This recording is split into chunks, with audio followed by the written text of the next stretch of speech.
When most people hear cost segregation, they think of it as a one-time event. You buy a property, you get a cost segregation study done, you accelerate some depreciation, and you move on. You're, you have that Excel file that your accountant will use to update your depreciation schedule in your tax return, and you take a nice little depreciation for the current year, and you're good to go. However, that in some cases can be a costly misconception. The reality is that your property is living, evolving asset. Sometimes you add things to it. Maybe you add a bathroom, maybe you add a kitchen, maybe you update something in your property. You remove some things from it. And every single time that happens, there is a tax event that most people completely ignore. So I'm going to talk about a couple of concepts that you need to keep in mind, especially if you are into short-term rental or you have a nice portfolio of rental properties. And by the way, that's why it's also important that you work with a tax professional who can help you, who can guide you, who can kind of look out for some things. Because maybe I'm saying this and you might go like, "Oh wow, I wish I had known that in past." But the reality is, when the time comes, you're going to forget about it. These are the kind of questions your tax professional should be asking you, on a regular basis, because they work with you, they manage your taxes, so they should be having this conversation with you. Those of you guys who don't know me, my name is Deepak. I run a tax firm called Tax Code Advisors. So if you need my help with something like this, then go to taxcodeadvisors.com and reach out to me from there. So let's talk about a couple of strategies that you can use in your real estate portfolio. Strategy number one is PADs, and strategy number two is QIP. So PADs. PAD is partial asset disposition. So let's take an example. Let's say you own a property somewhere in Las Vegas. Maybe you bought it 5 years, 10 years ago, and you happen to replace a roof on it because the roof is in bad shape at this point. So the contractor comes in and says, "Okay, I'm going to charge you, I don't know, $50,000 for this new roof." You say, "Okay, well, I got to get it done because it is not in such a good shape. Maybe it will give up in next couple of years. So before something bad happens, I'm going to replace it." So you write a check, or you pay them via credit card, something like that, and the contractor comes up and puts up a new beautiful roof. You're happy, your tenants are happy, and everything moves on. Now, when the tax time comes, your accountant will ask you, "Okay, let me see the invoice. Oh, okay, you spent $50,000 on a new roof. Great. I'm going to put it on a depreciation schedule." And depending upon what kind of property, if it's a long-term property, residential property, then they're going to put it on 27.5-year depreciation schedule. If it is more of a commercial property, then they will put it for 39 years. And they'll say, "Here you go. See, we save you a lot of money on your taxes." Generally speaking, that sounds normal. But here's the problem. See that old roof that you just kind of threw away or your contractor threw away? Well, that roof is still sitting on your depreciation schedule. And you might be going like, "No, it's not. I looked at my depreciation schedule. There are only two things on it. There's a land and there's property. Land is not depreciating and my property is depreciating. And now I see a third line item for this new roof." Well, the problem is that property line item that you currently have, that property line item included the roof that you threw away. So it's not like it was a separate line item, but it was part of that roof. Now, how can you write off that roof when that is part of that property? At least your depreciation schedule have no idea. So what do you need to do? You actually need to do cost segregation on that property. This is commonly known as PAD, partial asset depreciation. It lets you identify the old roof, assign it a value, and expense it entirely right now this year as a complete write-off. No more depreciating an asset you no longer own, no recapture, just a clean, permanent deduction. That's it. Now, you might say, "Well, why no recapture?" Well, no recapture because you're not really selling anything. It's basically gone. It's not like you took that property and gave it to somebody. It's completely disappeared. Now, I use roof as an example, but there could be many other examples. You could have, for example, HVAC system. Maybe you replace flooring, you replace windows, plumbing, fixtures. If it was replaced, the old one can potentially be disposed of or completely written off. As long as you're not reselling it, we don't have to worry about recapture. It's completely gone and we get to write it off on your tax return. I think a lot of people are missing out on this deduction because when they think of cost segregation, they only think of new properties. So you might ask, well, why does this require a cost segregation study? Well, because to dispose of a partial asset, you first have to have a value to it. And the way you value it is you have to segregate all the components of that building. Because right now on your tax return, let's say you have a $500,000 of property value, but we don't know how much of that property value belongs to a roof, how much of it that belongs to your flooring, and etc. So a cost segregation study breaks your property down into individual components. Each component gets measured, valued, and assigned its own asset class.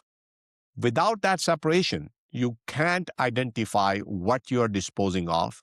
And without identification, you can't substantiate the deduction, especially if the IRS comes knocking. Now, you may ask, well, can't I just skip the study and just estimate? Well, as far as I'm concerned, yeah, you can estimate, you know, but you will have to stand behind it. That means if IRS comes knocking and they ask you to prove that this property that you wrote off was worth whatever you claim it was worth, and you say, no, I don't really know that, I only estimated, then you can be in a lot of trouble. So having a proper study done that evaluates everything properly really puts you in better shape if the IRS comes knocking on your door. Okay, let's talk about the second one that is oftentimes people miss. It's called QIP, Qualified Improvement Property. So it applies to improvements made to the interior. Now, this is the keyword of non-residential building. That means they have to be commercial. If it's residential, it doesn't really apply. But a non-residential building that was already in service before the improvement began. So under the current tax law, thanks to provision that took effect on January 19th, 2025, these improvements are now eligible for 100% bonus depreciation. Don't worry, I'll explain to you with some example. So that means if you spend $100,000 modernizing a commercial kitchen, reconfiguring interior walls, upgrading lighting, or refreshing the interior of a short-term rental property, you could write off the entire amount in the year you make the improvement, not over 39 years, not over 15 years. This year, we can claim that this year. So what qualifies? Almost anything that isn't structural, not the part of the building skeleton, not tied to an elevator or escalator, not an expansion of building footprint, but everything else is potentially QIP. Interior walls, paints, flooring, fixtures, millwork, furniture, all of those things. But now remember, it cannot be for a residential. So if you have a residential building that you're renting out, doesn't work for them. But if it's a short-term rental or a commercial building, then it can work. So let's take an example. Some of you guys might actually have a long-term rental property right now, and maybe you're trying to do some upgrades inside the property. So what do you want to do? Well, like I said, residential property doesn't qualify for QIP, so don't go that route, but short-term rentals do. So what is a short-term rental? That means the average stay is 7 days or less per guest. And as long as you meet that requirement, then as far as IRS is concerned, that becomes a commercial property. Now remember, commercial properties are not depreciated over 27 and a half years, just as a reminder. So if you have a long-term rental that you have owned for years, maybe you have already burned through most of the depreciation and now you're planning a major renovation. So you might want to consider this strategy. You can convert the property to a short-term rental first, get it operational, and document it as SDR. That means you need to have few rentals there. So you can't just say, oh, this property with a long-term rental, and now all of a sudden it's short-term rental. It's not what you say. It's about the operation of the property. So, for example, let's say you had a property that was on rental till August of this year. And now in September, you say, hey, it's a short-term rental. That's not going to work.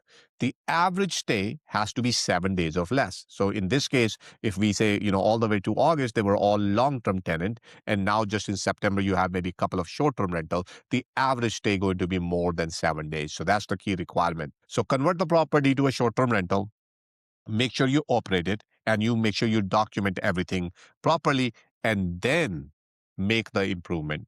So this is the key part. So for example, a lot of people, where they make mistake is they will have a long-term rental, and then they will make all the improvements, then they make it a short-term rental and say, hey, now I want to write off these expenses. If you make that mistake, then technically speaking, that would not qualify, because you made those improvements before your short-term rental was operational. So you have to do things in that order. Improvement hits after the property is classified as commercial, which makes them eligible for QIP. And because they're eligible for QIP, now we can use 100% bonus depreciation. If you do it in the wrong order, that means you do the improvement first and then do the conversion, then those costs just get added to your basis. You can still claim them, but it takes a long time because we have to depreciate them over a long time. So timing does matter. The property needs to be in service before the improvement begin, both for pad as well as for QIP. So that's the critical detail that most people miss. Now, what about property that you already own? So you might say, hey, I bought my property, last year, maybe, I don't know, maybe in 2024, for example.